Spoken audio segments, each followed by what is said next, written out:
Bismillahirrahmanirrahim.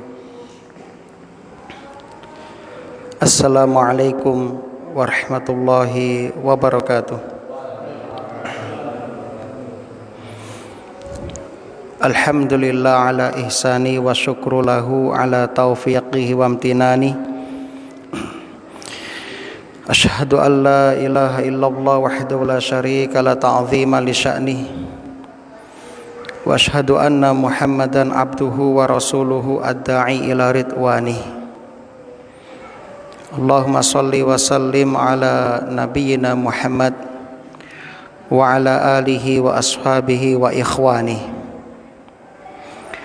Qala Allahu ta'ala fil Qur'an, a'udzu billahi minasyaitonir rajim. Ya ayyuhalladzina amanu taqullaha haqqa tuqatih wa la tamutunna illa wa antum muslimun. Wa qala ta'ala, ya ayyuhalladzina amanu taqullaha wa qulu qawlan sadida yuslih lakum a'malakum wa yaghfir lakum dzunubakum. Wa may yuti'illaha wa rasulahu faqad faza fawzan 'azima. Amma ba'd. Kaum muslimin dan muslimah yang mudah-mudahan senantiasa dirahmati oleh Allah di dunia hingga di akhirat. Alhamdulillah, kita bersyukur kepada Allah Subhanahu wa taala di malam yang penuh kebahagiaan ini. Allah masih memberikan kemudahan, kesempatan kepada kita untuk menambah pundi-pundi simpanan amal kebaikan kita, guna menjadi bekal untuk kita menghadap Allah Subhanahu wa ta'ala kelak di hari kiamat. Alhamdulillah, kita telah memasuki tanggal yang ke-17 malam ini dari bulan Sya'ban. Itu artinya Ramadan sudah di depan mata. Maka hendaknya kita mempersiapkan diri untuk menyambut datangnya bulan ketaatan dengan memperbanyak taubat kepada Allah Subhanahu wa ta'ala. Bertaubat kepada Allah, memperbanyak istighfar, agar supaya nanti kita dimudahkan untuk dapat menjalankan berbagai macam amal ketaatan selama di bulan Ramadan. Di antara salah satu upaya kita menyambut Ramadan adalah memperbanyak berdoa. Berdoa agar supaya Allah Subhanahu wa ta'ala memberikan kemudahan kepada kita untuk berjumpa dengannya. Berdoa agar supaya kita diberi oleh Allah kemudahan untuk beramal solih selama di bulan Ramadan. Maka kaum muslimin, jangan pernah kita itu merasa percaya diri, merasa tanpa pertolongan Allah akan mampu menjalankan ketaatan. Sekali lagi, jangan. Kita hendaknya membiasakan diri bertawakal, berserah diri kepada Allah Subhanahu wa ta'ala, mengingat kita adalah makhluk yang lemah, makhluk yang penuh dengan kekurangan. Tanpa pertolongan, kemudahan, kekuatan dari Allah Subhanahu wa ta'ala, kita akan sulit menjalankan puasa, menjalankan tarawih, menjalankan bangun malam untuk makan sahur, membaca Al-Quran, bersedekah, dan sebagainya. Di antara salah satu doa yang bisa Bapak Ibu panjatkan, doa yang diajarkan oleh Rasulullah sallallahu alaihi wasallam dalam hadis Ibnu Hibban, Allahumma la sahla illa ma ja'altahu sahlan wa anta taj'alul khazna idza syi'ta sahlan. Allahumma ya Allah, la sahla, tidak ada kemudahan, illa kecuali ma ja'altahu sahlan, kecuali yang engkau buat mudah, wa anta, dan engkau taj'alul khazna, menjadikan kesulitan, kesedihan, idza syi'ta sahlan, jika engkau kehendaki pasti akan menjadi mudah. Ada juga doa yang Bapak Ibu bisa hafalkan, riwayat At-Tirmidzi nomor 3233, Allahumma inni as'aluka fi'lal khairat wa tarkal munkarat. Allahumma ya Allah, ini sesungguhnya aku as'aluka, memohon kepadamu, fi'lal khairat, agar mudah melakukan kebaikan-kebaikan, wa tarkal munkarat, dan meninggalkan kemungkaran-kemungkaran. Maka kaum muslimin, selain kita memperbarui taubat kita, memperbanyak doa kepada Allah Subhanahu wa taala, dan tatkala pentingnya ya, di antaranya kita menyambut Ramadan ini dengan berbekal ilmu. Berbekal ilmu. Tentunya ilmu yang harus kita persiapkan, ilmu berkaitan dengan fikih siam atau fikih puasa. Fikih puasa. Umar bin Abdul Aziz mengatakan, man abadallah bi ghairi ilmin kana ma yufsid aksar mimma yuslih.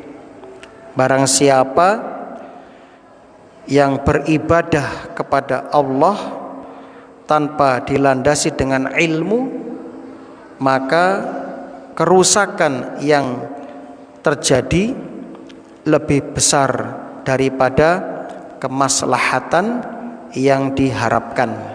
Mudah-mudahan Allah Subhanahu wa taala mempertemukan kita semuanya dengan Ramadan yang sudah di depan mata ini. Amin ya rabbal alamin.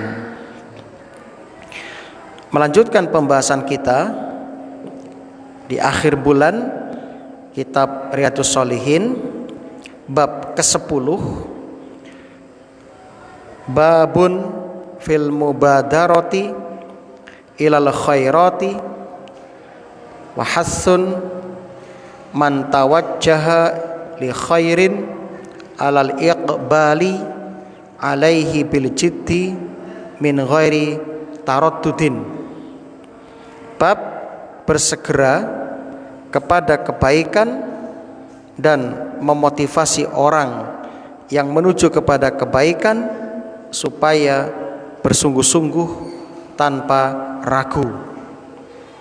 Hadisnya hadis kelima dari bab tersebut, tepatnya dalam kitab Riyadhus Shalihin, hadis yang ke-91, atau ya betul ya, 91. Saya bacakan hadisnya.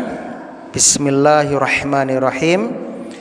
An Anas radhiyallahu an, dari sahabat Anas, semoga Allah meridhoinya, anna Rasulullah sallallahu alaihi wasallam, bahwasanya Rasulullah sallallahu alaihi wasallam akhadha saifan,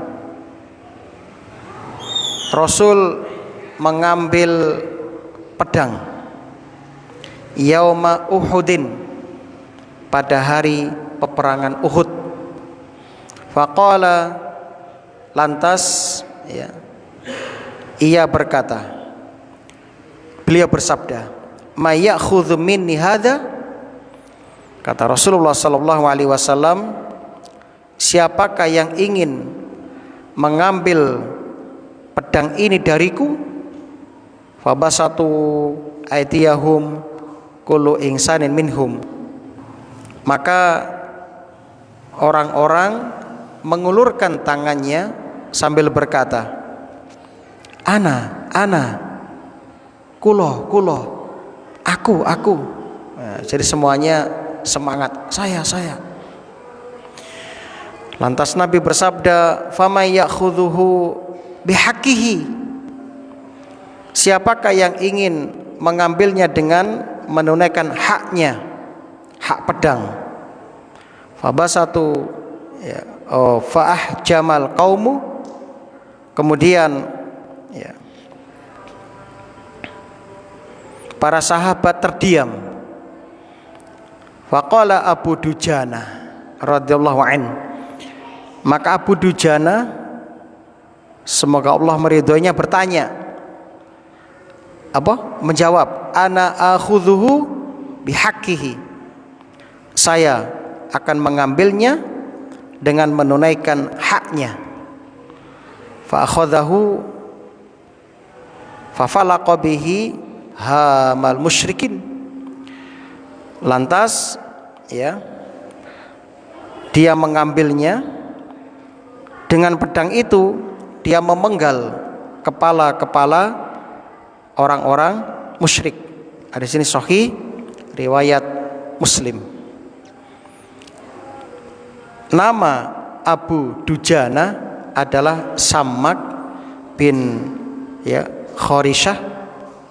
Sammak bin Khorishah. Saya ulangi, namanya adalah Sammak bin Khorishah. Salah baca ya.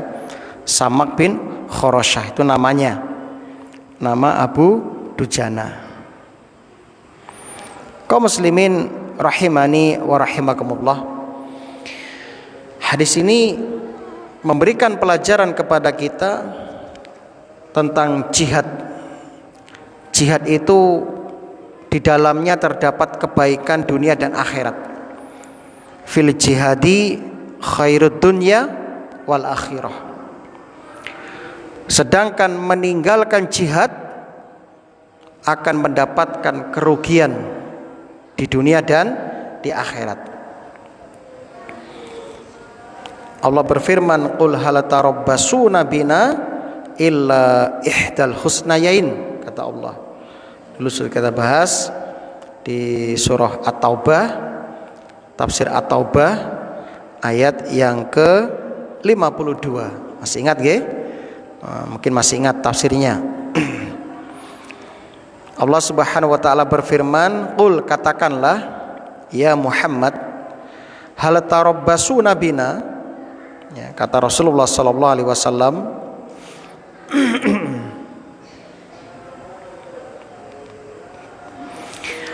tidak ada yang kamu tunggu-tunggu bagi kami illa ihdal husnayain, kecuali salah satu dari dua kebaikan.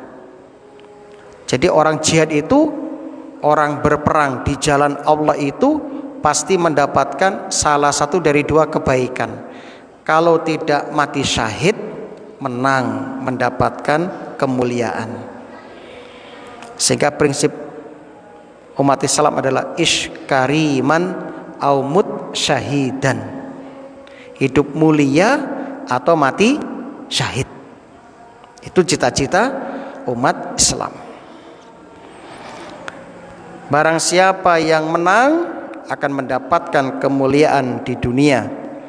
Barang siapa yang syahid akan mendapatkan surga.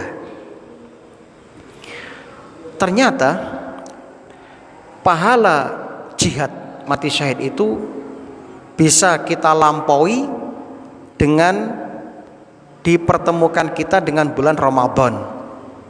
Masih ingat nggih hadis Ahmad dan Ibnu Majah tentang dua sahabat dari suku Bali di Madinah yang bareng-bareng masuk Islam. Lantas dua sahabat ini hidup di kota Madinah. Yang satu lebih semangat, lebih giat dalam beribadah dan jihad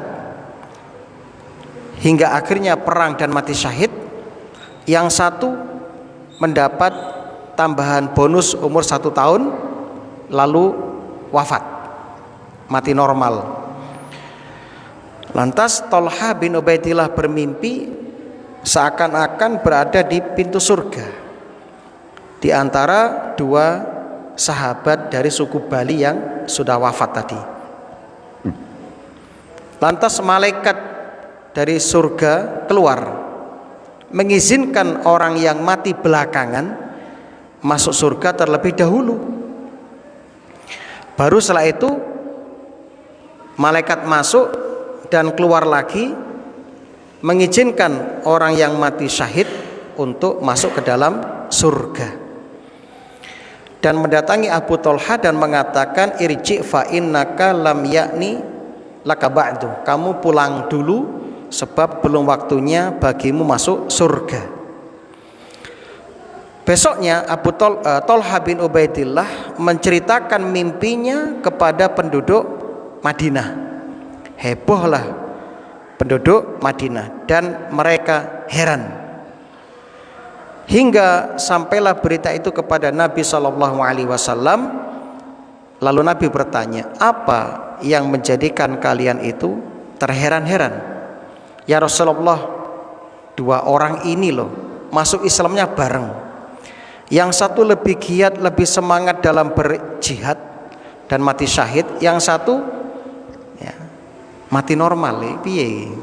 Logikanya begitu. Kudune kan sing mati syahid masuk surga duluan. Lantas kata Nabi SAW,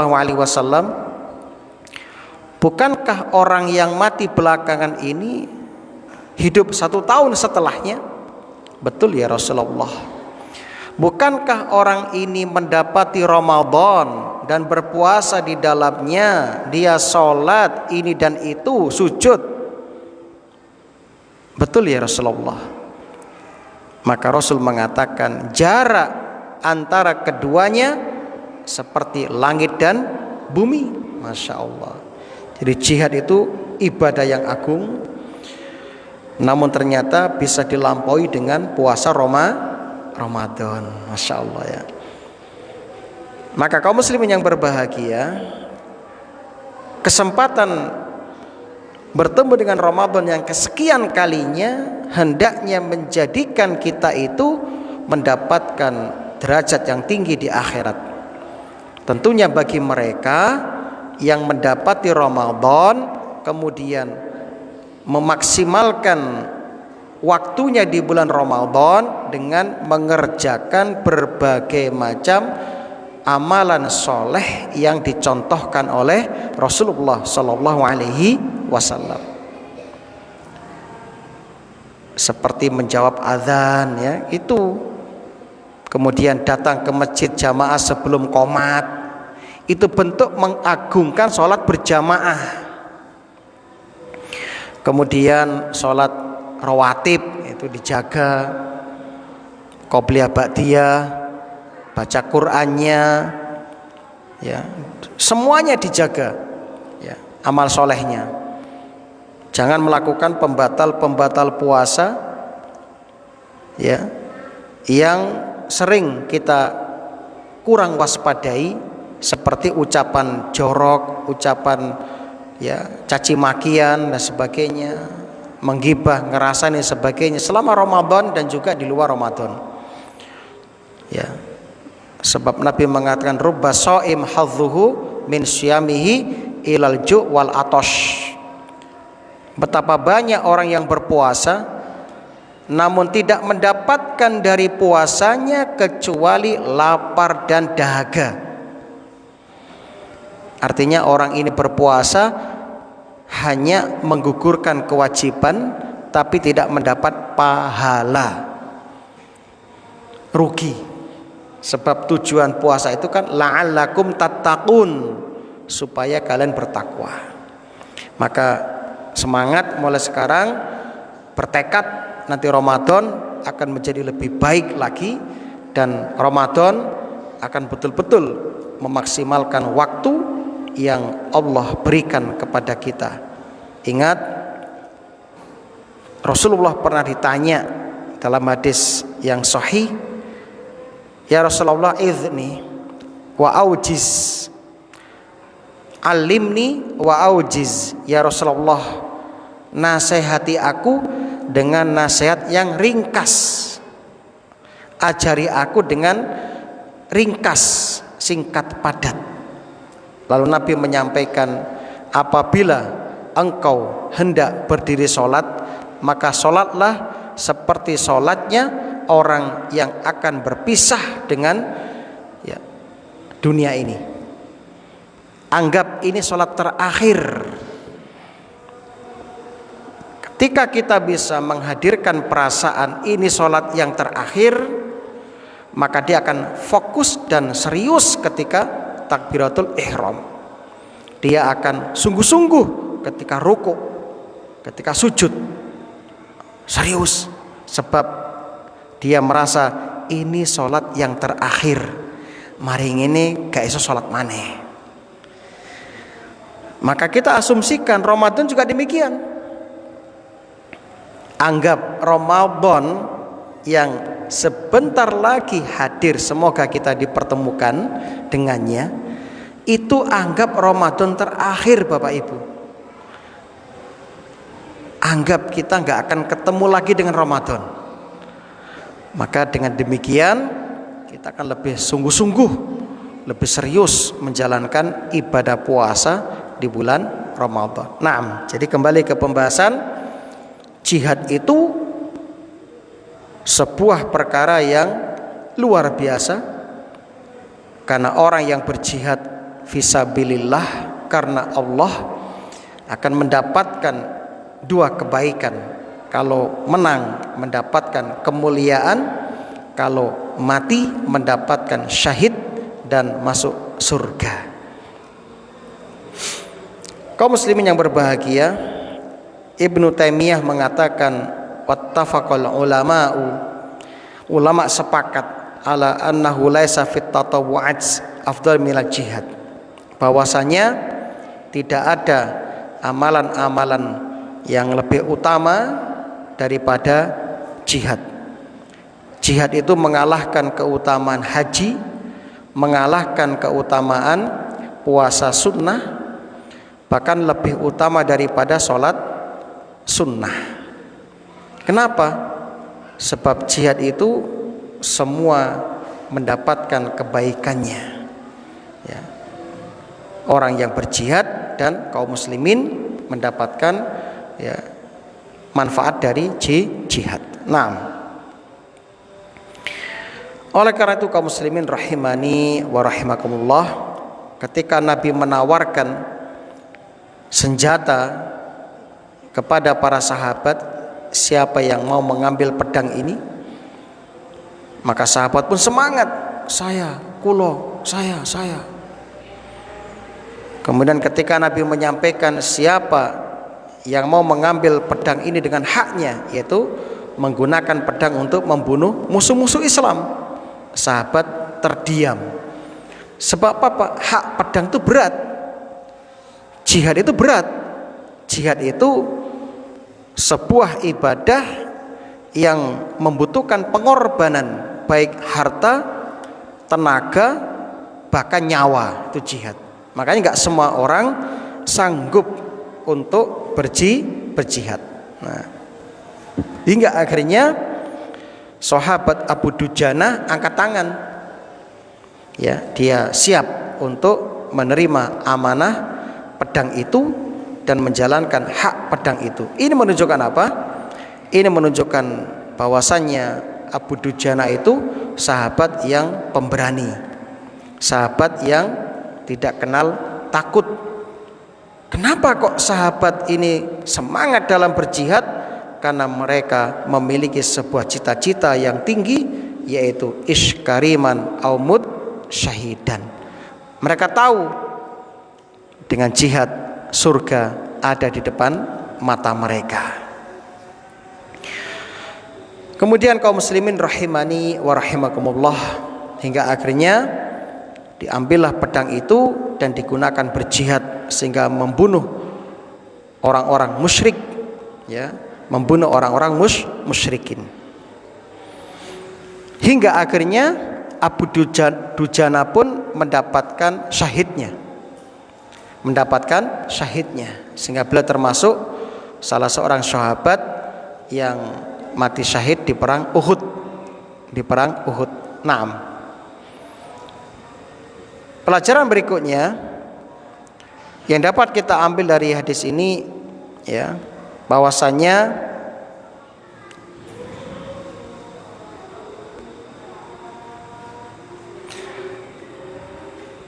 hadis ini menunjukkan kabar gembira bagi para mujahidin fisabilillah.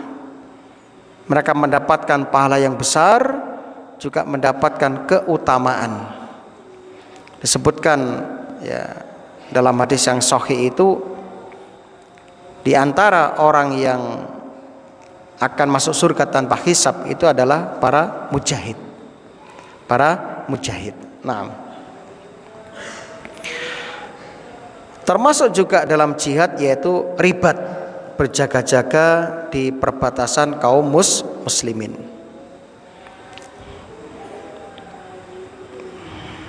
Dan juga ada pelajaran berharga di sini tentang keutamaan niat yang jujur. Niat yang jujur itu akan mendapatkan pahala yang sempurna. Disebutkan dalam hadis Muslim, Nabi bersabda, "Man sa'ala ta'ala asy-syahada bisidqin balaghahu Allah manazilas syuhada wa in mata ala firashihi." Barang siapa yang meminta sungguh-sungguh kepada Allah, syahid, bertekad kuat untuk mati syahid dengan jujur dari dalam hatinya, maka Allah akan mengantarkan hamba tersebut kepada derajatnya para syuhada, walaupun dia mati di atas tempat tidurnya. Masya Allah, inilah pentingnya niat. Niat. Dan insya Allah nanti jika program tahunan Ramadan masih berlangsung, dari takmir setiap menjelang berbuka selama Ramadan, nanti insya Allah kita akan adakan kajian tafsir. Dan saya akan sampaikan sebelum tafsir fikih hati. Fikih hati, amalan-amalan hati. Jadi amalan itu bukan hanya lahir Pak, Ibu, ada juga amalan hati. Dan ini luar biasa, ya, keutamaannya. Dan nanti untuk amalan hati kita diawali dengan bab ikhlas. Nah, sama halnya dengan apa yang sering kita sampaikan di awal kajian tentang Ramadan, bertemu Ramadan. Tujuannya apa? Agar Bapak, Ibu, dan saudaraku punya tekad yang kuat, azam yang kuat, niat yang jujur, agar nanti bertemu Ramadan untuk beribadah di dalamnya. Kalau jauh-jauh hari kita sudah punya tekad yang kuat, niat yang, ya, benar ini, insya Allah seandainya Anda wafat di bulan Sya'ban ini, sebelum ketemu Ramadan, Anda sudah dicatat mendapatkan pahala menjalankan puasa di bulan Ramadan. Itu niatnya. Hal ini sebagaimana hadis ini dan juga hadis yang lain, barang siapa yang hendak tidur berniat untuk bangun malam sholat tahajud, tiba-tiba bablas sampai subuh, maka Allah catat dia mendapatkan pahala tahajud dan tidurnya bonus dari Allah. Masya Allah. Tapi tetap Pak disertai azam. Azam itu ya keinginan yang kuat dengan menempuh sebab.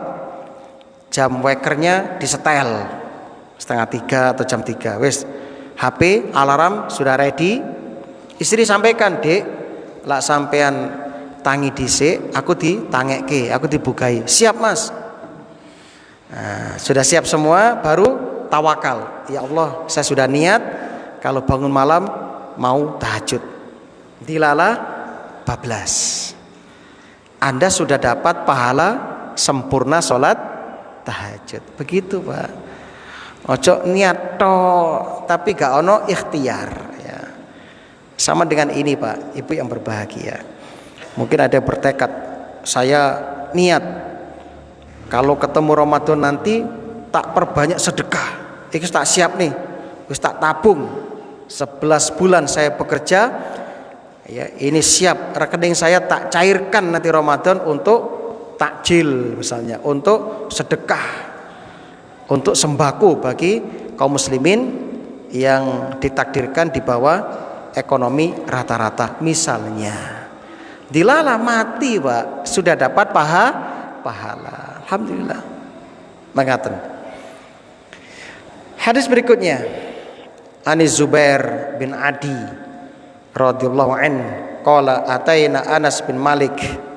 Kami mendatangi Anas bin Malik, kata beliau radhiyallahu an, fasyakauna ilaih. Kami mengadukan kepada Anas bin Malik, matul, curhat.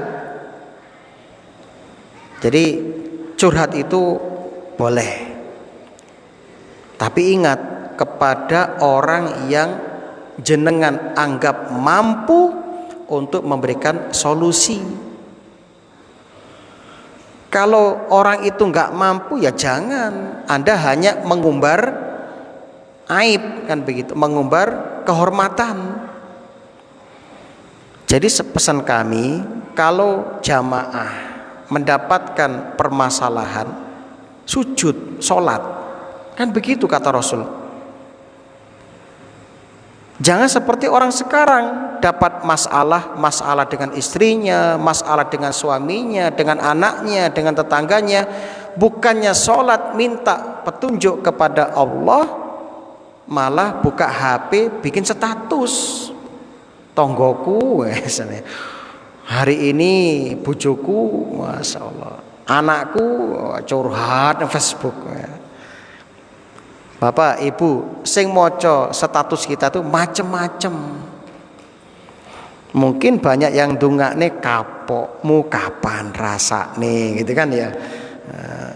Bukan ngasih solusi tapi malah dungake apik gak masalah, dungakne elek. Nah, maka kaum muslimin boleh mengadu kepada ahli ilmu. Manalqa minal hajjaj. Nah, jadi dia mengadu tentang apa yang terjadi ya pada pemerintahan Al-Hajjaj. Hajjaj itu khalifah yang sangat kejam, yang membunuh umat Islam yang enggak sepakat dengannya. Bahkan dia yang membunuh cucu Rasul sallallahu alaihi wasallam. Faqala, lantas jawaban Anas bin Malik, isbiru, bersabarlah kalian, fa innahu la ya'ti zamanun illa walladhi ba'dahu syarrun minhu hatta talqaw rabbakum sami'tuhu min nabiyikum sallallahu alaihi wasallam. Kata Anas, bersabarlah kalian semuanya, sebab sesungguhnya tidaklah datang suatu masa melainkan masa yang sesudahnya lebih buruk darinya, hingga kalian bertemu Rabbmu, bertemu Tuhanmu. Aku mendengar ini dari Nabi sallallahu alaihi wasallam. Rawahu Al-Bukhari nomor 7068. Hadis ini sahih. Masya Allah ya. Jadi kaum muslimin, setelah wafatnya 4 khalifah, Abu Bakar, Umar, Utsman, Ali, Abu Bakar, Umar, Utsman, Ali, dimulailah fitnah-fitnah. Nabi mengatakan pintu fitnah umatku Umar. Artinya apa? Umat ini akan diserbu fitnah dengan meninggalnya Umar. Umar itu yang menjaga pintu umat Islam dari fitnah. Umar wafat, Pak, mulai sudah fitnah-fitnah. Umar wafatnya dibunuh atau tidak? Dibunuh ketika sholat subuh, ditikam oleh Abu Lu'lu' al-Majus. Terus berikutnya Utsman, matinya bagaimana? Dibunuh, dikeroyok, dikepung rame-rame ya. Ali matinya bagaimana? Dibunuh. Terus fitnah terjadi, termasuk fitnah yang dihadapi oleh sahabat Anas bin Malik dan para tabi'in dengan diangkatnya Hajjaj bin Yusuf As-Saqafi. Dia itu awalnya ya anak buah dari Abdul Malik bin Marwan di Hijaz ya. Kemudian dia dipindahkan ke ya Irak, menjadi penguasa Irak, menjadi khalifah di Irak, dan dia zalim, Pak. Zalim, Pak. Banyak umat Islam yang enggak setuju dengannya dibantai, Pak. Walaupun itu penghafal Quran. Namun dia masih Islam, dia masih menyembah Allah. Makanya sahabat tidak berfatwa perangi, berontak, enggak. Apa fatwa sahabat? Bersabarlah, bersabarlah. Ya, bersabarlah. Sebab kalau kamu tidak bersabar, kamu melawan, hancur kita. Sebab kamu enggak punya kekuatan. Mereka punya persenjataan lengkap, pasukan lengkap, banyak lagi, memegang kekuasaan, habis. Siapa yang nanti akan menjaga Islam, kan begitu. Maka kasih solusi, sabar, kan begitu. Pelajaran berikutnya dari hadis ini kita tahu bahwasannya zaman itu dari masa ke masa itu semakin jauh dari Islam. Sampai akhirnya nanti di akhir zaman itu kan Quran saja sampai diangkat oleh Allah, tinggal kertas tanpa tulisan. Dan kiamat tidak akan terjadi sampai Allah itu sudah dilupakan. Nah, jadi nanti ketika ada orang mengatakan Allah itu apa ya, nggak ada yang tahu. Sampai Allah nggak disebut sama sekali sudah. Kalau sekarang masih jauh, Pak. Orang azan masih banyak, orang membaca Bismillahirrahmanirrahim masih banyak, orang sholat masih banyak, yang mengingat Allah masih banyak, masih jauh kiamatnya. Kiamat itu akan terjadi ketika lafaz Allah sudah nggak ada di muka bumi ini, Pak. Baru terjadilah kiamat. Jadi kalau nanti dapat berita kiamat akan terjadi tanggal 30 ya, misalnya ya, tanggal 10 bulan 10 2050 misalnya, jangan percaya, Pak. Ya. Sudah, yang tahu kapan kiamat itu hanya Allah. Ya. Rasul saja nggak tahu, Jibril saja nggak tahu. Hanya Allah yang tahu kapan pastinya kiamat terjadi. Yang jelas kiamat terjadi hari Jumat. Itu. Rasul hanya tahu tanda-tandanya saja, ciri-cirinya saja. Nah, begitu. Sehingga dari sini kaum muslimin harus bersabar, terus tingkatkan keistiqomahan kita, kesabaran kita dalam beribadah kepada Allah, sebab semakin hari kita akan menghadapi fitnah-fitnah yang dahsyat di tengah-tengah umat. Lihat Islam, podo Islami perang ya. Itulah fitnah ya, sehingga di akhir zaman itu akan muncul fitnah-fitnah. Nabi mengatakan orang yang berpegang dengan ajaranku seperti memegang bara api ya. Intinya orang yang ya, lurus mengajarkan Islam akan dimusuhi, akan dibenci, nah, begitu. Nah, jadi nggak usah kaget ketika terjadi fenomena-fenomena sebagaimana kita saksikan. Maka kaum muslimin terus Anda berlomba-lomba dalam kebaikan, jangan berhenti. Bahkan Nabi mengatakan seandainya kiamat terjadi sedangkan di tanganmu ada benih kurma, tanam. Ya, sempat nanam. Artinya apa? Selama ada kesempatan berbuat kebaikan, lakukan. Sekecil apapun kesempatan itu lakukan. Kan Nabi juga pernah mengatakan, ittaqun nar walau bisyikit tamroh.